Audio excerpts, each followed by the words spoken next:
మంగళగిరి జాతీయ రహదారిపై హల్చల్ చేస్తున్న అఘోరిని నెంబర్ 1 న్యూస్ సిబ్బంది వెళ్లి కలవడం జరిగింది.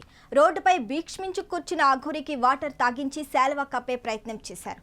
ట్రాఫిక్ జామ్ అవటం వల్ల ప్రజలు ఇబ్బంది పడుతున్నారని అఘోరికి నచ్చజెప్పే ప్రయత్నం చేశారు. ఇతర మీడియా ప్రతినిధులతో మాట్లాడేందుకు లేడీ అఘోరి నిరాకరించింది. కేవలం నెంబర్ 1 న్యూస్ ఛానల్లో మాత్రం మాట్లాడి తన డిమాండ్లను చెప్పింది.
మరిన్ని సంచలన వార్తలకు వీక్షిస్తూనే ఉండండి నెంబర్ 1 న్యూస్. ఇది సామాన్యుడి చేతిలో సామాజిక అస్త్రం.